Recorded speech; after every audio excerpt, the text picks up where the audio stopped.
পরদিন বিয়ে, তার আগের রাতে বাড়িতে চলছিল গায়ে হলুদের প্রস্তুতি। ততক্ষণে অতিথিরা অনেকেই চলে এসেছেন।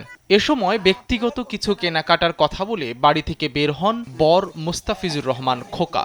এরপর তিনি বাড়ি ফিরেছেন বটে, তবে কয়েক ঘন্টা, কয়েক দিন বা কয়েক মাস নয়, 14 বছর পর। এত বছর পর খোকা ফিরে আসাতে এলাকায় চাঞ্চল্য তৈরি হয়েছে।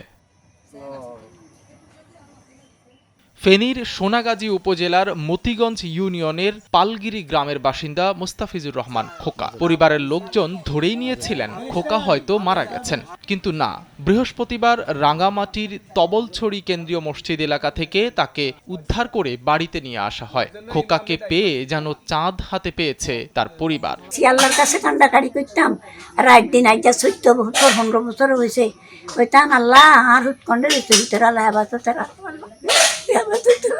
অনেক খোঁজাখুঁজি করছি, বা সোনাগাজী থানায় জিটিও করছি, কক্সবাজার থানায় জিটি করছি, মানে এখানে একজনে দেখছে কইছে আর খোঁজাখুঁজি করছি, তো খাইছি অনেক বছর লাতি ফাই নাই। আর অনেক এর সন্ধানে আছি আমরা। এখন আমরা রাঙ্গামাটি পাইছি। বিয়ের আগের দিনে বাড়ি থেকে বাইরেছে কাপড় চোপড় কেনার জন্য। ওখান থেকে বাজারে গেছে, যে বাজার থেকে এখন আমরা পরে খোঁজাখুঁজি করছে সবাই, তখন তারে পাই নাই। তখন সে গেছিল, কীভাবে গেছে তো জানি না। তো এখন আল্লাহর রহমত আমার বাগিনারে আমরা খুঁজি পাইছি। অনেকদিন পর আমরা খুশি, সবাই খুশি। 14 বছর পরে যখন ওনাকে আমরা ফিরে পাইছি, আসলে আবেগ অনুভূতি ভাষায় প্রকাশ করার মতো না আমাদের। তবে নিজের বিয়ের আগের রাতে যে খোকা বাড়ি থেকে বেরিয়ে গিয়েছিলেন, সেই খোকা ফিরে আসেননি। চুল দাড়ি পাকা সহ শারীরিক পরিবর্তন তো হয়েছেই, পাশাপাশি ডিমেনশিয়া নামক এক রোগ নিয়ে ফিরে এসেছেন খোকা, যার কারণে পূর্বের কোনো স্মৃতিই নেই তার। চিনতে পারছেন না পরিবারের কাউকেই। আমাদের বাড়ি বলে, আমার বাড়ি বলে, আমি বলে এই যে এত বড় বড় গাছ লাগাইছি বা এগুলা সব আমি লাগাইছি বলে। আর এখানে যে বাড়ি করছে, এখানে মাটি আমি কাটছি, ঘর আমি দিয়েছি বলে আমি জানি। আমি তো থাকতাম রাঙ্গামাটি, আমি কোথায় কোথায় আরো তো কোথায় অনেক কোথায় ছিলাম মনে হয়। আমি রাঙ্গামাটি থাকি এখন। আমি তো এখন আমার মায়ের পরিচয় দিছে, আমি তো চিনবো না কেন?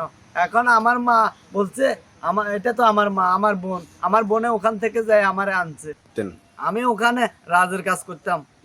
বিয়ে আমাকে জিজ্ঞাসা করছে মানুষ বিয়ে করছে না, আমি বলতাম যে বিয়ে করছি না জানি না, মানুষ হাসে। আবার আমাকে অনেক সময় আমার জমিদারও বলছে বিয়ে করবা না, আমি কই বিয়ে করে কি করবো? যে খোকার পরিস্থিতি যাই হোক, তাকে জীবিত ফিরে পেয়েছেন, এতেই খুশি তার পরিবারের সদস্যরা। তারা খোকাকে বুঝানোর চেষ্টা করছেন, খোকার সঙ্গে নতুন করে পরিচিত হওয়ার চেষ্টা করছেন, তাকে চিকিৎসা দিয়ে সারিয়ে তোলার চেষ্টা করবেন বলে জানান পরিবারের সদস্যরা। সাইদ রহমান, কালবেলা।